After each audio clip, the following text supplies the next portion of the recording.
ಸಿದ್ದಾಪುರದಲ್ಲಿ ಪ್ರವಾಸಿ ಬಸ್ ಪಲ್ಟಿ 20 ಪ್ರಯಾಣಿಕರಿಗೆ ಗಾಯ. ಉತ್ತರ ಕನ್ನಡ ಜಿಲ್ಲೆಯ ಸಿದ್ದಾಪುರ ತಾಲೂಕಿನ ಜೋಗಿನಮಠದ ಬಳಿ ಭಾನುವಾರ ಪ್ರವಾಸಿಗರನ್ನು ಹೊತ್ತ ಖಾಸಗಿ ಬಸ್ ಪಲ್ಟಿಯಾಗಿ 20 ಪ್ರಯಾಣಿಕರು ಗಾಯಗೊಂಡ ಘಟನೆ ನಡೆದಿದೆ.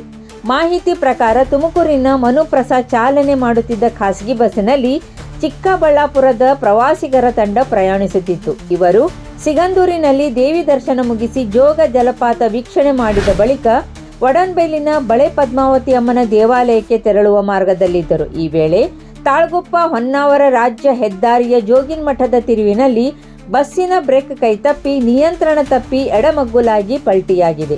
ಪರಿಣಾಮ ಚಾಲಕ ಮನುಪ್ರಸಾದ್ ಸೇರಿದಂತೆ ಬಸ್ಸಿನಲ್ಲಿದ್ದ 20 ಪ್ರಯಾಣಿಕರು ಗಾಯಗೊಂಡಿದ್ದಾರೆ.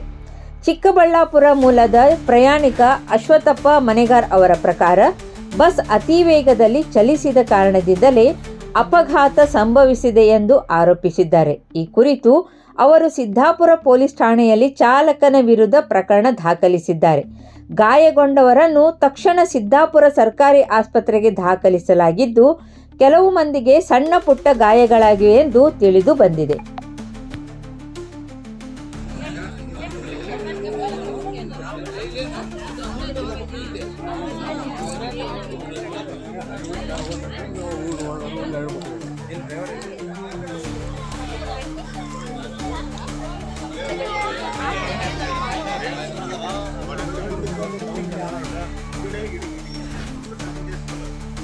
ನಾಡಿನ ಸಮಸ್ತ ಜನತೆಗೆ ದೀಪಾವಳಿಯ ಹಬ್ಬದ ಹಾರ್ದಿಕ ಶುಭಾಶಯಗಳು.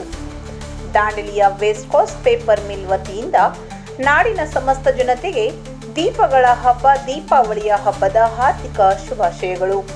ಶುಭ ಕೋರುವವರು ವೆಸ್ಟ್ ಕೋಸ್ಟ್ ಪೇಪರ್ ಮಿಲ್ಲಿನ ಕಾರ್ಯನಿರ್ವಾಹಕ ಅಧಿಕಾರಿ ರಾಜೇಂದ್ರ ಜೈನ್ ಹಾಗೂ ಸಿಬ್ಬಂದಿ ವರ್ಗದವರು.